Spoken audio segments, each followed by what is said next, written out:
दोस्तों, अगर आप बाज़ार में अपना पैसा इन्वेस्ट करना चाहते हैं तो अभी जुड़े एंजल ब्रोकिंग के साथ में, क्योंकि यहाँ आपको मिलती है एक अच्छी एडवाइस और भरोसेमंद सर्विस, और यहाँ अकाउंट ओपन करना भी है बिल्कुल फ्री ऑफ कॉस्ट। तो आज ही जुड़े एंजल ब्रोकिंग के साथ में। अकाउंट ओपनिंग लिंक डिस्क्रिप्शन में है। आज ही अपना अकाउंट ओपन कराएं। लेकिन अब बात करते हैं एक ऐसी कंपनी की जिसने अपनी पारी की शुरुआत वैसे 1992 में की और अब 2021 में ये लिस्टिंग की तैयारी कर रही है। 9 दिसंबर से मैपमाइंडिया का आईपीओ खुलेगा।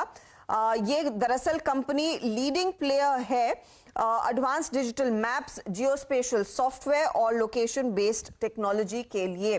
तो जो गूगल मैप्स करता है ये इन्होंने 1992 में करना शुरू किया था। मैपमाइंडिया के चेयरमैन और एमडी राकेश कुमार वर्मा और whole time director and CEO Rohan Verma हमारे साथ है। कांग्रेचुलेशंस जेंटलमैन, आपका इशू खुल रहा है, 1000 के ऊपर का इशू प्राइस है। लेकिन बहुत ही ऐतिहासिक दिन है दरअसल, क्योंकि आप लोगों ने कंपनी की शुरुआत राकेश जी 1992 में की और अब आकर फाइनली लिस्टिंग की तैयारी है। हमारे दर्शकों ने कुछ ने सुना होगा कंपनी के बारे में, कुछ को शायद नहीं पता है कंपनी क्या करती है। अगर आप सबसे पहले समझा पाए आपका बिजनेस मॉडल क्या है, किन किन स्ट्रीम से रेवेन्यू आता है।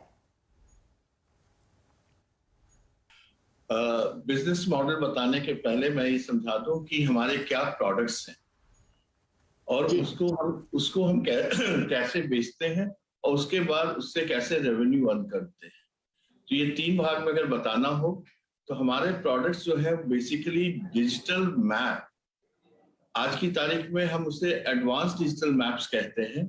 उसके बेसिस पर, उस प्रोडक्ट के बेसिस पर हमने उसके ऊपर प्लेटफॉर्म बना दिया है। अब ये प्लेटफॉर्म हमारे लिए यूनिक चीज बन गई है। प्लेटफॉर्म के चलते हम उसके थ्रू एपीआईज अवेलेबल कर देते हैं और इस एपीआईज को यूज कर सकता है कोई भी एंटरप्राइज कस्टमर अपने एप्लीकेशन में।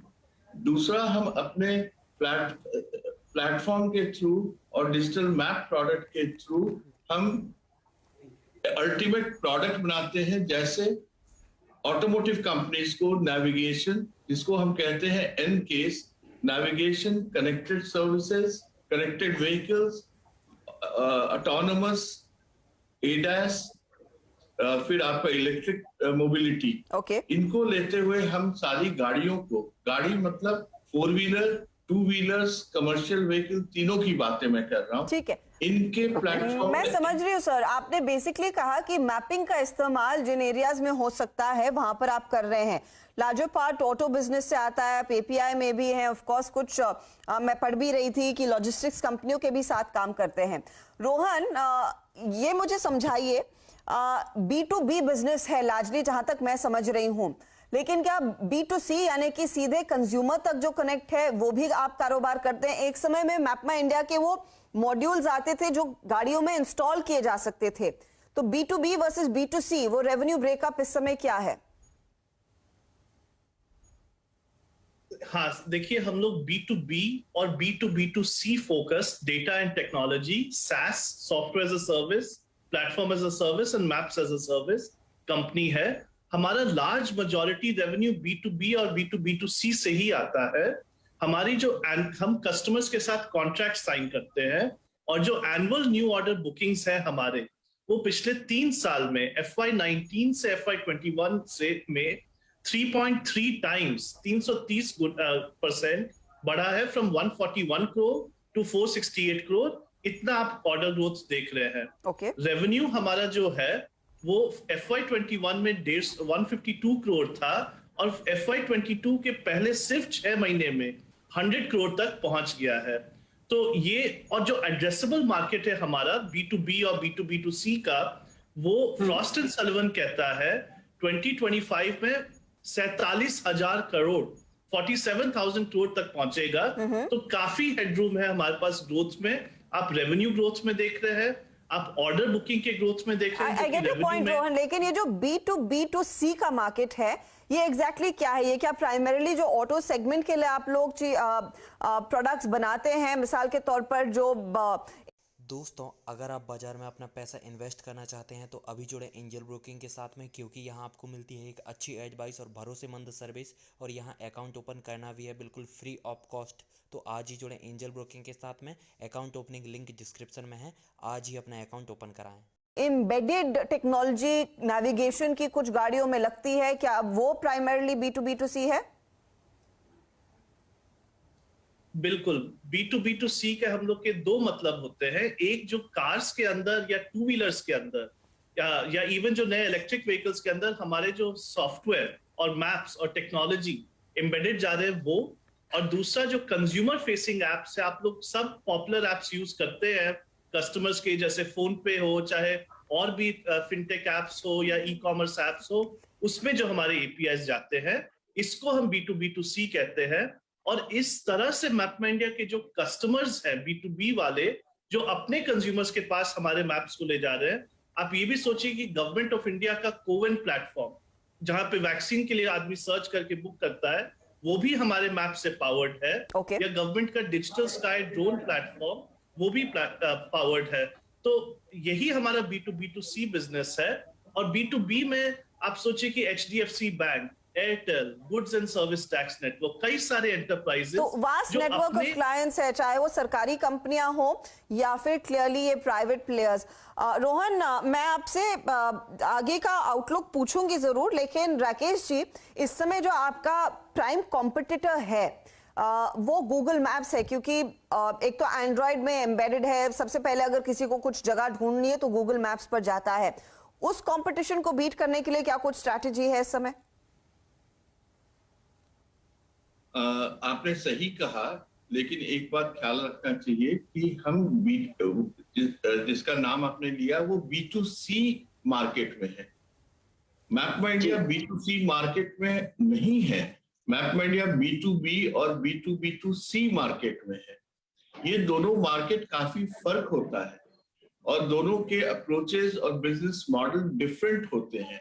इसीलिए हम उनके रहने से हमारा कोई नेगेटिव इफेक्ट नहीं पड़ता है। रादर मैं तो यही कहूंगा कि ओवरऑल अडॉप्शन इस टेक्नोलॉजी का बढ़े, उसमें उनका भी कंट्रीब्यूशन है, तो it's a very good thing to have.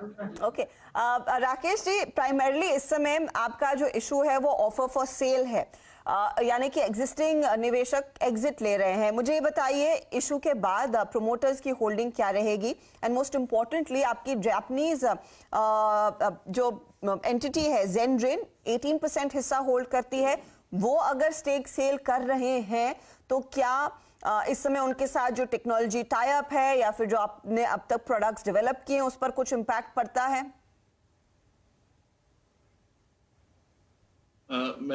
आपने 2-3 तरह के क्वेश्चन पूछे। IPO होने के बाद पोस्ट लिस्टिंग प्रोमोटर्स का शेयर होल्डिंग 53% रहेगा, 53 अप्रोक्सीमेटली। जहां तक स्टेक बेचने की बात है, it is an offer for sale. जो एग्जिस्टिंग इन्वेस्टर्स, अगर सब लोग मिलजुल के कुछ न बेचें तो IPO कैसे होता।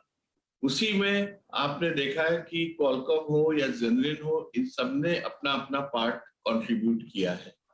तीसरी बात रही ज़ेनरिन की कि उनका स्टेक कम होने से उन पर क्या असर पड़ेगा। ज़ेनरिन के साथ हमारा शेयर होल्डिंग का सिर्फ रिलेशनशिप नहीं था, बिजनेस रिलेशनशिप 2011 से है, जो हमें सपोर्ट करते हैं जापान में जापानीज और पर्टिकुलरली जापानीज ऑटोमोटिव कंपनीज के साथ। वो अग्रीमेंट कंटिन्यू रहेगा और ज़ेनरिन और मैपमाइंडिया का रिलेशनशिप और भी रिलेशनशिप स्ट्रॉन्ग था, है और रहेगा इस पोस्ट लिस्टिंग के बाद भी।